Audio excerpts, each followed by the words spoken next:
Pernah ngerasa ngelawan ego? Sering ya? Pernah left group?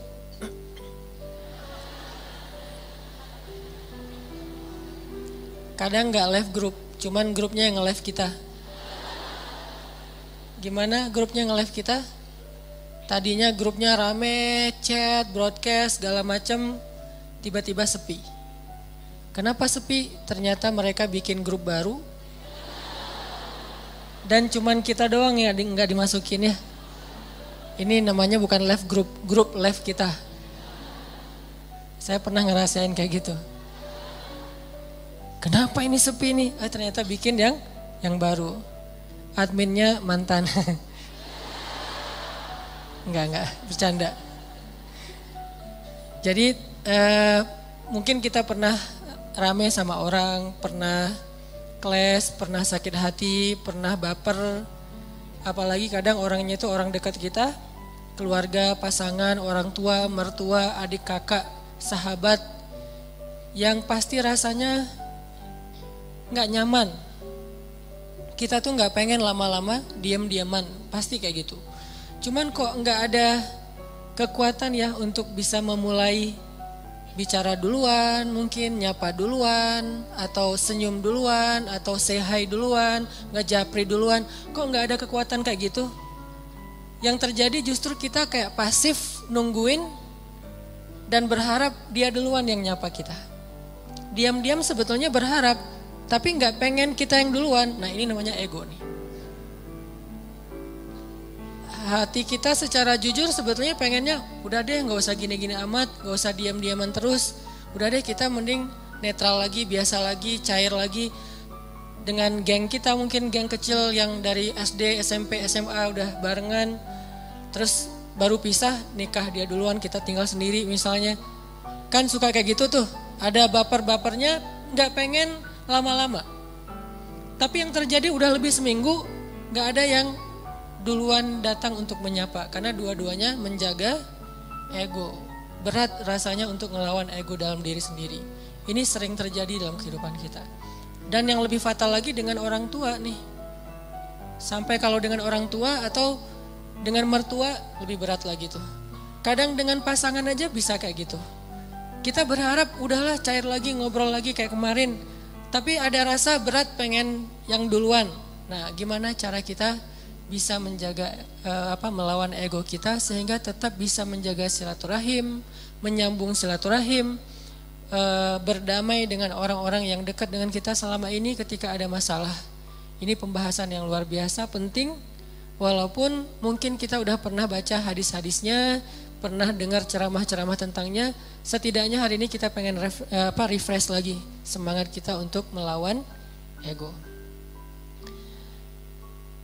Melawan ego itu dalam kehidupan kita tuh ada banyak macam, teman-teman. Pertama, melawan ego ketika kita harus mengakui kesalahan kita. Ini berat nih. Mengakui bahwa kita salah itu berat.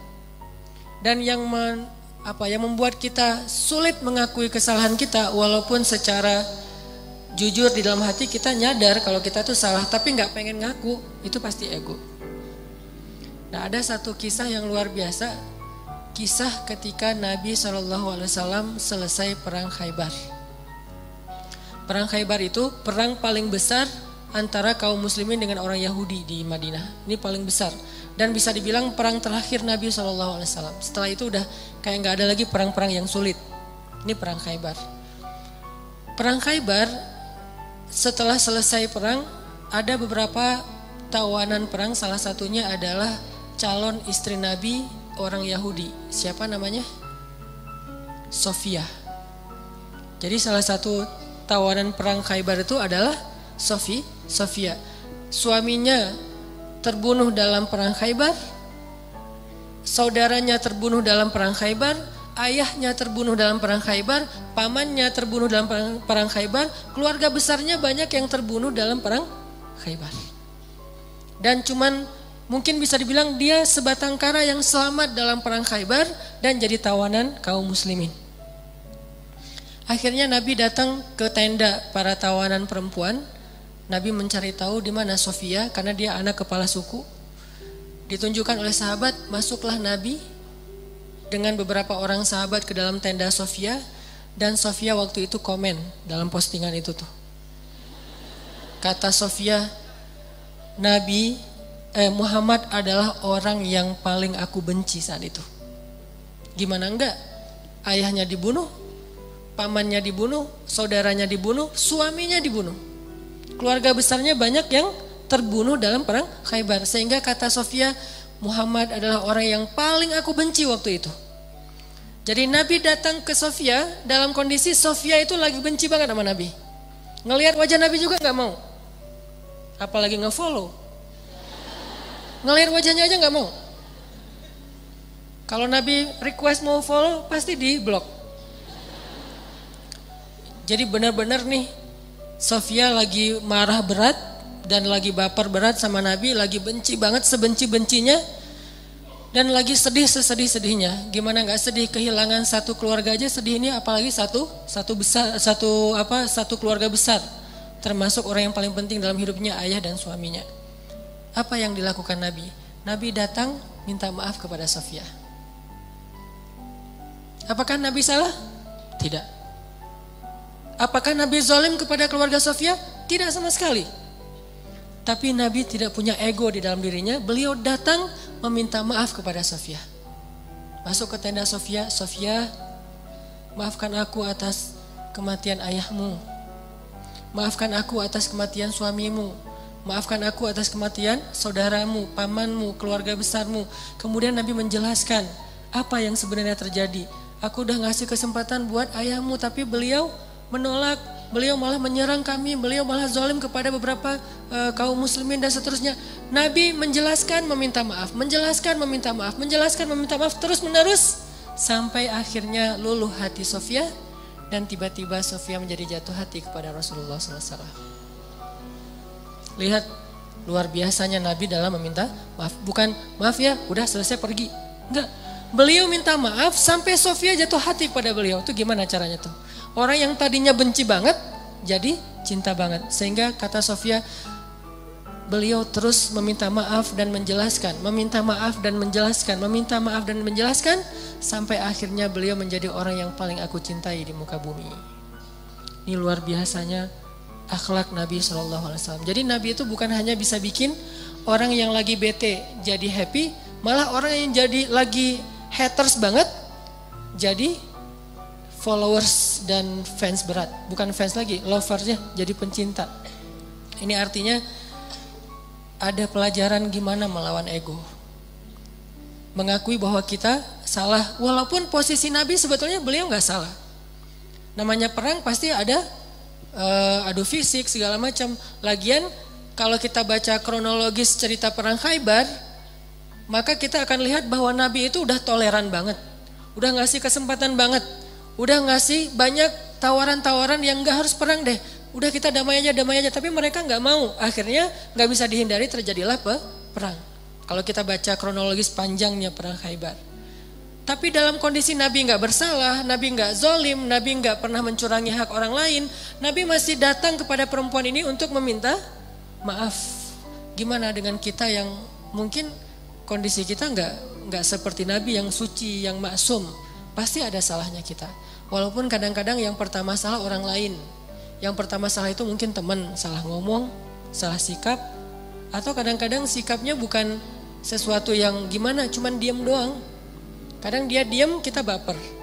Akhirnya bapernya tuh berlarut-larut sampai keinget lagi yang dulu-dulu, jadilah diakumulasi jadi rame.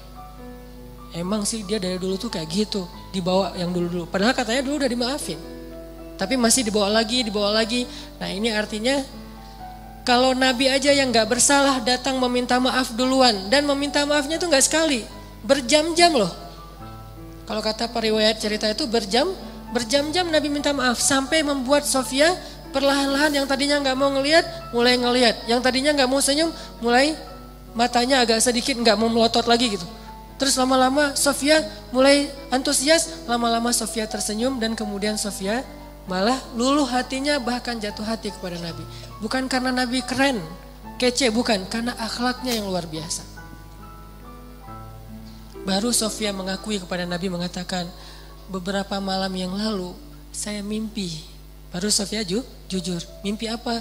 Saya mimpi, dalam mimpi itu rembulan jatuh ke dalam pangkuan saya.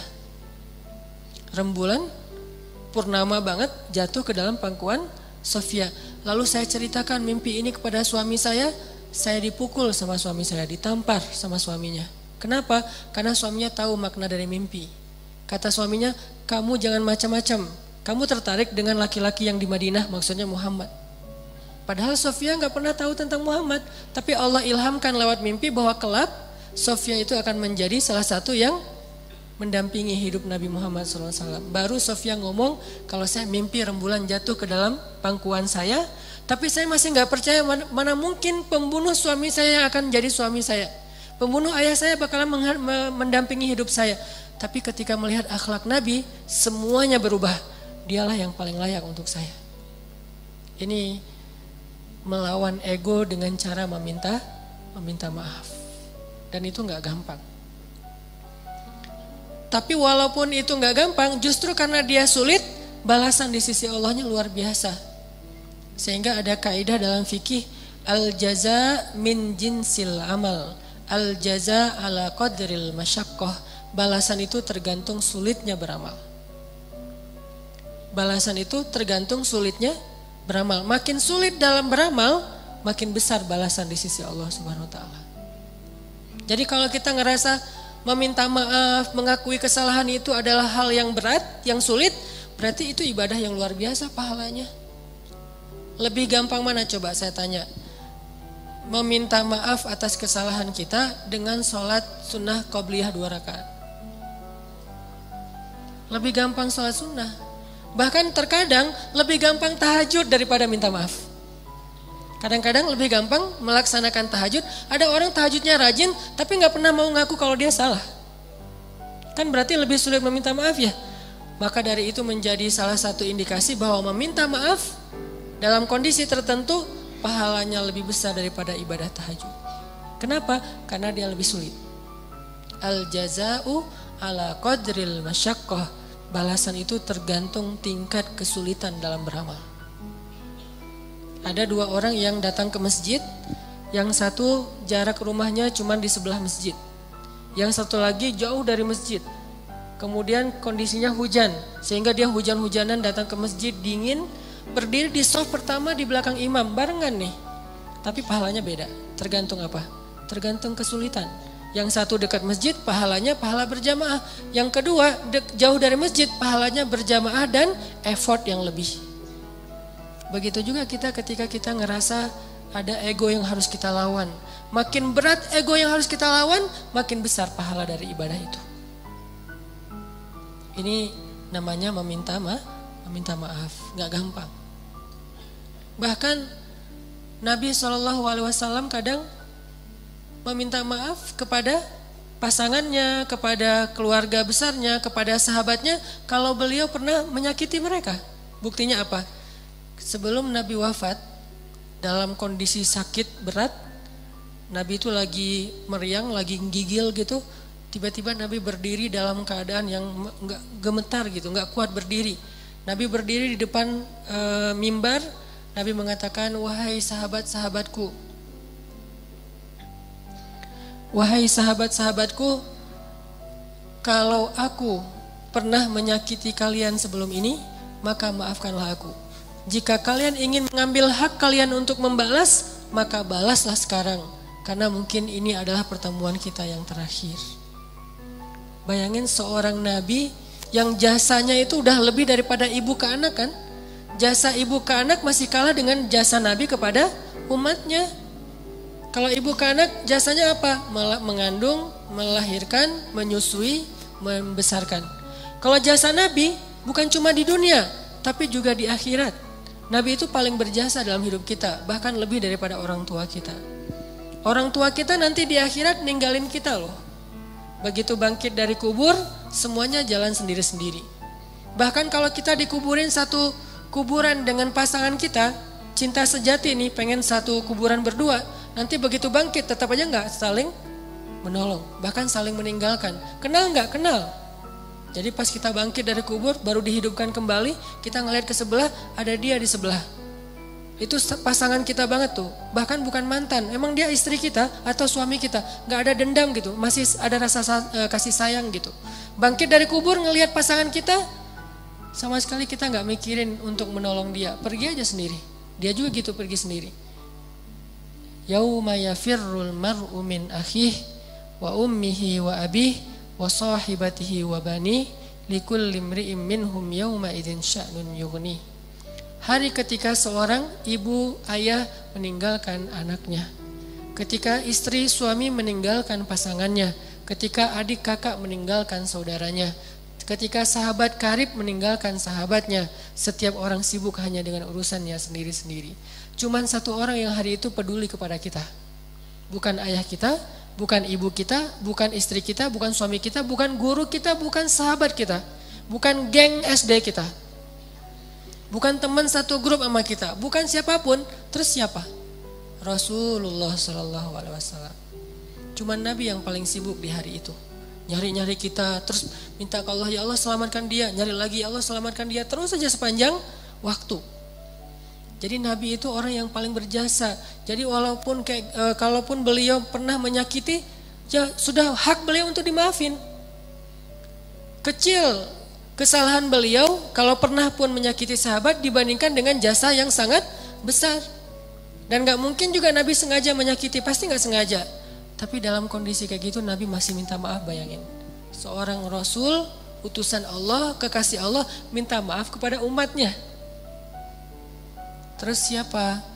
Kita sebagai suami harus merasa ego meminta maaf kepada istri. Apakah kita lebih mulia daripada Rasulullah? Siapa kita sebagai istri merasa ego meminta maaf kepada suami? Apakah kita lebih mulia daripada Rasulullah? Meminta maaf kepada orang tua, meminta maaf kepada anak, meminta maaf kepada mertua, teman dan seterusnya. Apakah kita lebih mulia daripada Rasulullah yang udah sempurna? Tapi beliau tetap meminta maaf kepada umatnya. Nabi berdiri dalam keadaan susah payah. Padahal Nabi kalau pengen minta maaf bisa aja mention aja lah, gak usah harus ketemu orangnya kan ya. Tinggal add siapa minta maaf ya, udah.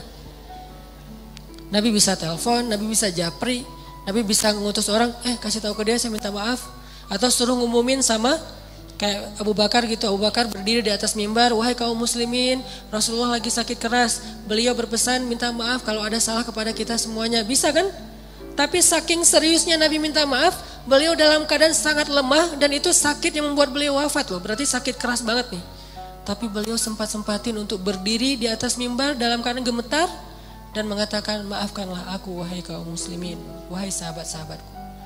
Dan kalau kalian sulit menerima permintaan maaf, maka balaslah sesuai dengan hak kalian. Nabi siap dibalas. Dan itu jujur dari Rasulullah. Tiba-tiba seorang sahabat yang kita tahu Ukasyah berdiri mengatakan, ya Rasulullah saya akan mengambil kisos. Para sahabat semuanya kaget. Ukasyah kok tega banget sama Nabi. Gak ngelihat Nabi lagi sakit keras. Dan itu kekasih mereka semua. Mereka lebih mencintai Nabi daripada orang tuanya, daripada pasangannya. Makanya ada istilah bi abi wa ummi anta ya Rasulullah. Engkau lebih kami cintai dari semuanya ya Rasulullah. Tiba-tiba Ukasyah bilang, ya Rasulullah saya menuntut kisos. Karena dulu Rasulullah pernah mencambuk punggung saya ketika sedang mengendarai onta, nggak sengaja kena pas ngangkat kayak cambukan gitu untuk ini onta, kena Ukasyah. Nabi langsung meminta dipapah untuk turun dari mimbarnya, wahai Ukasyah ambillah hakmu. Sama sekali nggak berubah wajah Nabi, sama sekali Nabi itu nggak merasa Ukasyah ya sih cuman nggak gitu-gitu amat kali kan saya lagi sakit, nggak. Ukasyah kamu gak ngelihat nih wajah saya pucat kayak gini, Ukasyah tega banget sih sama aku. Enggak sama sekali nih Rasulullah tulus banget minta maaf. Kalau kita kan kayak minta maaf itu basa-basi ya. Minta maaf dengan harapan dia juga ngakuin kalau kesalahan dia lebih banyak gitu. Agak-agak kurang tulus sih, modus banget kalau kita. Kalau Rasulullah itu tulus banget. Begitu Ukasyah minta kisos, Rasulullah turun dan Rasulullah bilang tolong ambilkan cemeti untuk Ukasyah. Diambilkan oleh sahabat. Terus Ukasyah pegang itu, kata Ukasyah, ya Rasulullah waktu itu saya nggak pakai baju. Nabi pakai baju tebal karena beliau lagi meriang. Kata Ukasyah waktu itu saya nggak pakai baju. Nabi langsung membuka baju beliau. Gak pakai baju sama sekali. Kata sahabat, ya Rasulullah biar saya aja yang ganti engkau. Ya Ukasha aku aja yang ganti Rasulullah. Kalau kamu mau tambahin aja 10 kali lipat. Tapi jangan Rasulullah, kami aja yang ganti Rasulullah. Banyak yang jadi relawan pengen gantiin posisi Nabi. Abu Bakar, Umar semuanya pengen gantiin. Ukasha diam dan Nabi mengatakan tidak. Itu adalah kewajiban aku untuk Ukasha. Itu hak Ukasha. Minggir. Pada minggir semuanya. Nangis sahabat. Melihat Nabi diperlakukan gitu-gitu amat. Seandainya boleh tuh udah digebukin tuh Ukasha. Cuman kan gak boleh. Karena itu hak Ukasha ya. Pada sebel semuanya. Pokoknya habis ini kita unfollow semuanya. Di blog gak ada yang boleh ngomong sama Ukasha. Pokoknya Ukasha itu harus dikucilkan. Udah pada sebel semuanya sama Ukasha. Ada yang di sebelahnya, Ukasha apaan sih lo? Kayak gitu-gitulah. Ukasha diem aja. Nabi membuka bajunya, gak pakai baju sama sekali sehingga kelihatan kulit beliau yang bersih, badan beliau yang mulai kelihatan beliau lemah banget, sakit. Lalu Ukasha mendekat, Nabi bersiap dan Nabi udah pasrah. Kenapa? Karena Nabi tidak mau zalim kepada siapapun. Langsung dibuang tuh sama Ukasha semestinya, langsung dipeluk oleh Ukasha, dicium punggungnya Nabi oleh Ukasha. Nabi kaget, Ukasha ada apa? Ukasha ada apa? Sahabat juga kaget, apa-apaan sih ini? Makin kaget gitu. Jangan-jangan kalau zaman sekarang mah ya. Oh ternyata Ukasha melukin Nabi erat banget dipeluk. Terus kata Ukasha, ya Rasulullah, masalah itu jauh-jauh hari udah saya lupakan. Saya enggak, itu mah enggak penting. Kalau Nabi mau cambukin aja lagi saya 1000 kali enggak masalah buat saya. Saya hanya pengen kali ini karena Nabi bilang pertemuan terakhir, maka untuk terakhir kalinya saya pengen menyentuh kulit Nabi Muhammad SAW. Tapi nggak usah gitu-gitu amat juga ya kali ya kalau bahasa kita mah. Ini agak-agak unik nih caranya nih. Cuman Allah alam ya kondisi waktu itu, jangan menjudge sejarah. Yang jelas Ukasha meluk terus Nabi mengatakan kulit yang bersentuhan dengan kulitku maka Allah haramkan dari api neraka. Yang lain pada heboh, oh ya udah ikutan, heboh gitu. Sambil meluk, sambil selfie, ada yang pengen update status gitu kalau zaman sekarang. Kan nggak lupa ya kemana-mana bawa handphone, sadar kamera banget. Lihat gimana Rasulullah SAW itu serius minta maaf. Padahal salah apa sih Nabi kepada umatnya? Kalaupun ada juga nggak sengaja, lagian jasa beliau jauh lebih besar, tapi masih mau minta maaf. Dan minta maafnya itu bukan nunggu sembuh, bukan nunggu sehat. Dalam keadaan sakit keras juga beliau datangin orang untuk minta maaf. Artinya seandainya Ukasha nggak ada di situ, Nabi datangin tuh rumah Ukasha minta maaf. Bukan ditelepon, didatangin orangnya. Didatangin orangnya buat apa? Meminta maaf. Apa yang membuat Nabi begitu luar biasa bisa melawan ego beliau? Iman. Obat ego itu adalah iman. Karena beliau yakin semua yang terjadi di dunia ini nanti akan dipertanggungjawabkan nanti di akhirat. Dan di atas pertanggungjawaban itu ada satu hal lagi. Karena meminta maaf itu adalah salah satu ciri hamba yang dicintai Allah Subhanahu wa taala. Allah tuh cinta banget sama hamba yang senang meminta maaf, baik kepada Allah ataupun kepada manusia. Allah senang banget. Makanya ada istilah li'ajlika rabbi. Apa arti li'ajlika rabbi? Jadikan semua yang kita lakukan itu ini untukmu ya Allah. Kalau karena Allah agak-agak mainstream ya, bahasanya agak kurang berasa. Untukmu ya Allah. Jadi kita meminta maaf, kenapa saya harus melawan ego saya minta maaf? Ini untukmu ya Allah, saya meminta maaf. Ini untukmu ya Allah, saya memaafkan. Ini untukmu ya Allah, saya menahan amarah. Ini untukmu ya Allah, ini untukmu. Semua yang kita lakuin dalam kebaikan-kebaikan di dunia tuh, coba kita niatkan, ini untukmu ya Allah. Kalau bukan karena engkau, saya gak akan sanggup melakukan ini. Jadi bukan untuk suami, bukan untuk teman, bukan untuk orang tua, mertua, bukan untuk orang lain, tapi untuk Allah. Coba niatkan itu. Insya Allah akan lebih ringan. Kadang-kadang yang buat kita ego dan ngerasa berat itu kan ngerasa bahwa ini untuk orang itu ya. Udah dia jahat ke saya terus saya maafin, enak banget. Kalau untuk dia kita ngerasa agak-agak kayak rugi gitu. Tapi kalau untuk Allah, ini untukmu ya Allah. Saya melakukan hal yang berat kayak gini. Niatkan untuk Allah bukan untuk orangnya. Maka insya Allah Allah akan melapangkan dada kita. Minta maaf.